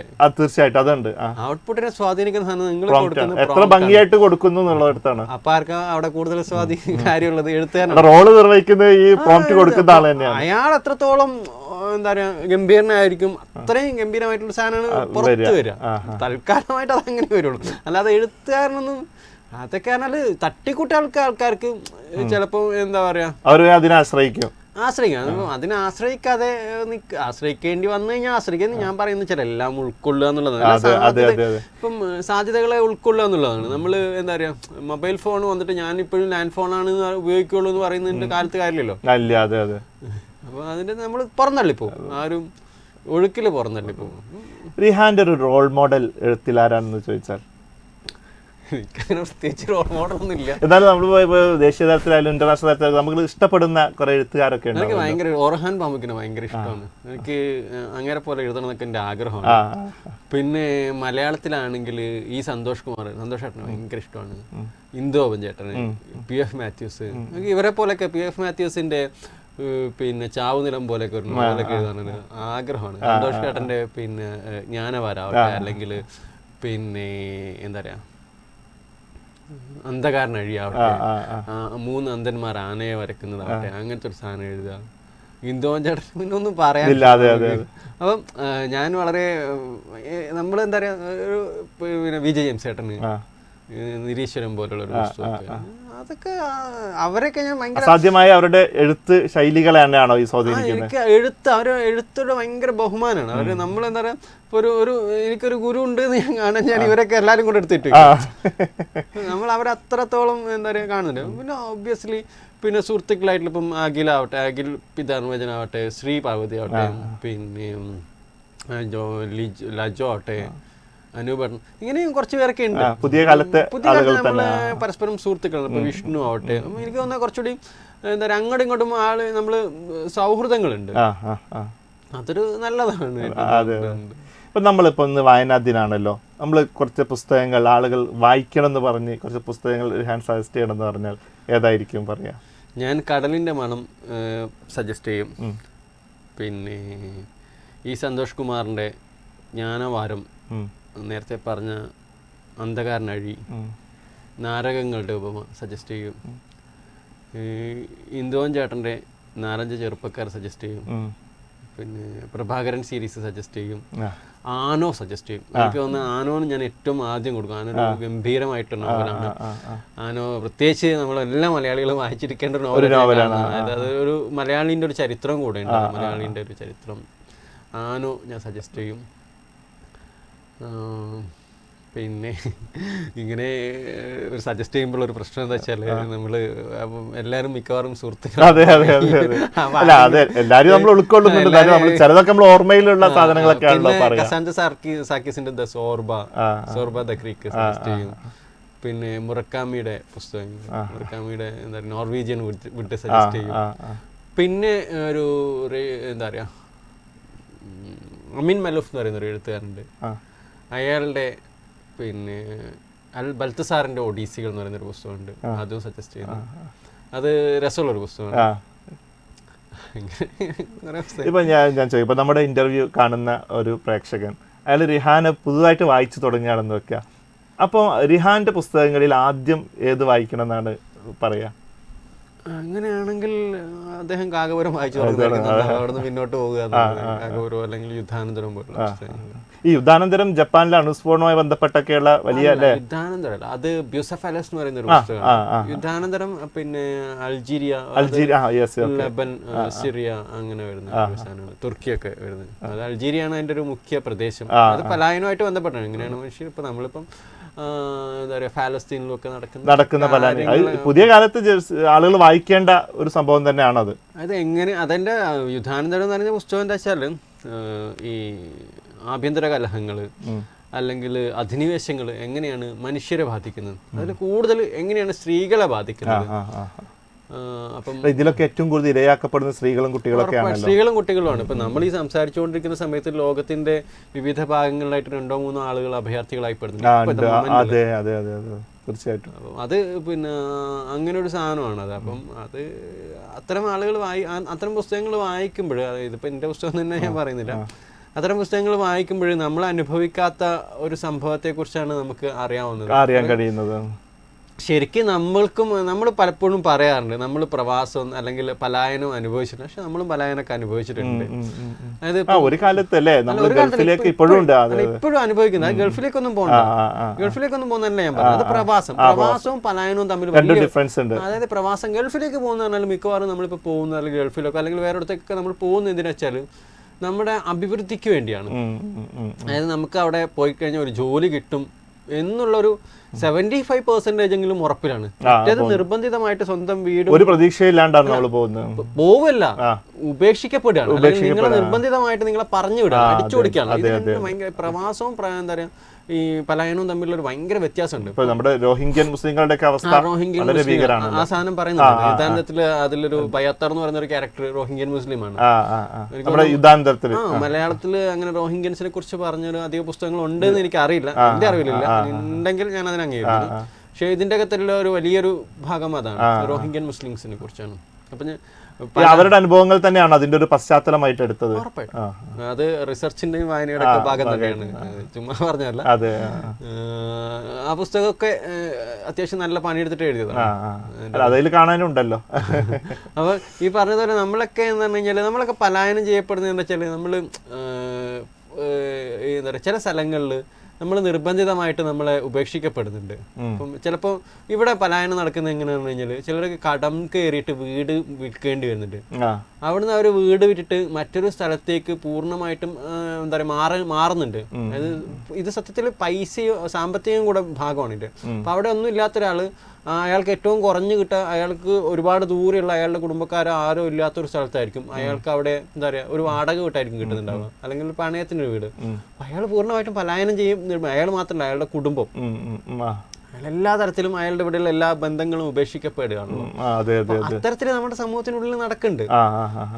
നമ്മുടെ എന്താ പറയാ സമൂഹത്തിനുള്ളിൽ നേരിടുന്ന പ്രശ്നം തന്നെയാണത്. നേടാം. മറ്റേത് കുറെ കൂടെ വലിയ സ്കെയിലാണെന്നുള്ളത്. നമുക്കിത് ഇതിന്റെ ഒരു ചെറിയൊരു രീതിയിലാണ് നമ്മൾ അനുഭവപ്പെടുന്നത്. അതിർത്തികള് ഭയങ്കര പ്രശ്നമാകുന്നത്. ഇപ്പൊ നമ്മളെ ഇടയിൽ തന്നെ എത്ര മനുഷ്യമാരുണ്ടോ അങ്ങനെ ഉപേക്ഷിക്കപ്പെട്ടു പോകുന്ന. അതായത് ഒരു അയാൾ അങ്ങേയറ്റം ജീവിതത്തിന് വേണ്ടിട്ട് പോരാട്ടി കഷ്ടപ്പെട്ട് പണ്ടാരടങ്ങിയിട്ടുണ്ടോ, വീണു പോവാണ്. അവര് പിന്നീട് ഇതുപോലെ പോവാണ്. അയാൾ ആരും ഇല്ലാത്തവരായി മാറുന്നു. ആരും ഇല്ലാത്ത എല്ലാം എല്ലാരും ഉണ്ടായിട്ടാണ് ആരും ഇല്ലാതായി പോകുന്നത്. മറ്റതും ഏകദേശം അതൊക്കെ തന്നെയാണ്. ഇപ്പം കശ്മീരിലാവട്ടെ ഒക്കെ നടക്കുന്നത് ഇതൊക്കെ തന്നെയാണ്. നമുക്ക് അവസാനിപ്പിക്കാം ഒറ്റ കാര്യം കൂടെ. ഇപ്പൊ ഇന്ന് വായനാ ദിനമാണല്ലോ. പുതുതായിട്ട് വായിച്ചു തുടങ്ങുന്ന ആളുകളുണ്ടാകും, പുതുതായിട്ട് എഴുതി തുടങ്ങുന്ന ആളുകളുണ്ട്. അവരോടൊക്കെ എന്താണ് റിഹാൻ പറയാനുള്ളത്? സത്യത്തില് ഷിയാബ്ക്ക, ഇവരെ ആരെയും ഉപദേശിക്കാൻ ഞാനൊരാളല്ല. ഗൈഡൻസ് കൊടുക്കാലോ. ഞാനും ഇപ്പോഴും ഇവരൊക്കെ അല്ലെങ്കിൽ പഠിച്ചുകൊണ്ടിരിക്കുന്നത്, ഞാൻ എന്നും പുതിയതായിട്ട് എന്തെങ്കിലും പഠിക്കാൻ ആഗ്രഹിക്കുന്ന ഒരാളാണ്. അപ്പോൾ എനിക്ക് തോന്നുന്നത് നമുക്ക് ഇഷ്ടമുള്ള കാര്യങ്ങൾ ചെയ്യാന്നുള്ളതാണ്. അതായത് ഒരു ഇപ്പം ചില സമയങ്ങളിൽ ആളുകൾ ചോദിക്കും കുട്ടികൾ എങ്ങനെയാണ് വായനയിലേക്ക് കൊണ്ടുവരാന്ന്. അവർക്ക് പുസ്തകം പറഞ്ഞാൽ ഞാൻ ഉദ്ദേശിക്കുന്നത് ഞാൻ പറഞ്ഞു മാറുള്ള ഒരു മറുപടി എന്താ വെച്ചാൽ, നിങ്ങൾ ആ കുട്ടീനെ കൂടെ ഒരു ലൈബ്രറിയിലോ ഒരു ബുക്ക് ഷോപ്പിലോട്ടാ പോവുക, ആ കുട്ടി പിക്ക് ചെയ്യട്ടെ, അതിനെ ഈ സംഭവങ്ങൾ പരിചയിക്കുക. അതായത് നിങ്ങൾ നിരന്തരം പുസ്തക ഷോപ്പുകളിലോ ഒക്കെ മറ്റേ പോകുമ്പോൾ നമുക്ക് അതിനോടൊരു ഇഷ്ടം തോന്നുന്നത് നമ്മൾ സ്വാഭാവികമായിട്ടും പയ്യെ അതിലേക്ക് എടുക്കും. എന്തും എന്താ പറയുക, ജീവിതത്തിൽ ഇനിയിപ്പോൾ പുസ്തക വായനയാവട്ടെ എന്തുമാട്ടെ അതിനോടൊക്കെ ഒരു സ്നേഹത്തോടെ ഇടപെടുക എന്നുള്ളതാണ് എനിക്ക് തോന്നുന്നൊരു കാര്യം. നമുക്കൊരു സ്നേഹമുള്ളൊരു ഇഷ്ടത്തോടെ ചെയ്യുമ്പോൾ അതിനോടൊരു താല്പര്യം ഉണ്ടാവും. ആരുടെയും നിർബന്ധത്തിന് വഴങ്ങാതിരിക്കുക, സ്വന്തം ഇഷ്ടത്തോടെ ചെയ്യുക. സ്വന്തം ഇഷ്ടത്തോടെ ചെയ്യുക എന്ന് കഴിഞ്ഞാൽ മറ്റുള്ളവനെ ബുദ്ധിമുച്ചുകൊണ്ട് ആവരുതെന്ന് മാത്രമേ ഉള്ളൂ. അവനവന് സുഖത്തിനായി ആചരിക്കുന്നവ അപരനും സുഖത്തിനും അറിയണം എന്നുള്ള ആദ്യം ചിന്തയിൽ വെച്ചുകൊണ്ട് ചെയ്തു കഴിഞ്ഞാൽ നല്ലതാണ്. അത്രയേ ഉള്ളൂ എൻ്റെ ഒരു കാര്യത്തിലുള്ളത്. ഞാൻ ഇതിൻ്റെ ഇടയ്ക്ക് ഒരു ക്ലീശ ചോദ്യം വിട്ടുപോയി. എന്താ വെച്ചാല് ഇപ്പം റിഹാന്റെ ഇത്ര ഈ കാലത്തിനടുത്തുള്ള എഴുത്തുകൾക്കിടയിൽ ഏറ്റവും സന്തോഷം തോന്നിയ ഒരു സംഭവം ഏതെങ്കിലും ഒരു കൃതി എഴുതി കഴിഞ്ഞപ്പോൾ, അത് ഏതെങ്കിലും ഒരു കഥാതന്തു രൂപപ്പെട്ടപ്പോൾ അങ്ങനെ പറയാനുണ്ടോ? അങ്ങനെ ഇപ്പൊ പറയാനില്ല ശോക്ക്. അതായത് ഞാൻ പറഞ്ഞു, എനിക്ക് ഓരോന്നും രൂപപ്പെടുമ്പോൾ ഭയങ്കര സന്തോഷമാണ്. എനിക്ക് പല പേഴ്സണൽ പ്രശ്നങ്ങളുണ്ടാവും. പക്ഷെ ഞാൻ ഈ പറയുന്ന എഴുതാനിരിക്കുന്ന സമയത്ത് ഒത്തിരി എന്താ പറയുക, എൻ്റെ വേറെ അനവധി പ്രശ്നങ്ങളുണ്ട്. അതിനൊക്കെ എന്താ പറയാ മറികടക്കാന്നല്ല, പക്ഷെ അതിൻ്റെ കൂടെ ഒക്കെ നമ്മൾ എന്തെങ്കിലും ഒരു ഇച്ചിരി സന്തോഷം, ഞാൻ മറികടക്കാന്ന് ഞാൻ പറയുന്നില്ല. ഞാനിങ്ങനെ എന്താ പറയുക, എനിക്ക് വിഷമങ്ങൾ ഉള്ളപ്പോഴാണ് എഴുതാന്നൊന്നും പറയുന്നത്. വിഷമങ്ങളുള്ളപ്പോൾ ഒരു തേങ്ങ എഴുതാൻ പറ്റില്ല, ഒട്ടും പറ്റില്ല. ഞാൻ എന്തെങ്കിലും ഒരു എന്താ പറയുക അൺകംഫർട്ട് ആണെങ്കിലും എഴുതാൻ പറ്റാത്ത ഒരാളാണ് ഞാൻ. അപ്പോൾ നമുക്ക് ചുറ്റിലും പ്രശ്നങ്ങളൊക്കെ ഉണ്ട്, പക്ഷെ എന്നാൽ ഇതൊരു സന്തോഷമാണ്. ഇതിലിങ്ങനെ കിട്ടുമ്പോൾ നമ്മൾ എന്തെങ്കിലും പുതിയത് ചെയ്യുന്നു, ഏറ്റവും വലിയ സന്തോഷം ഇതാണ്.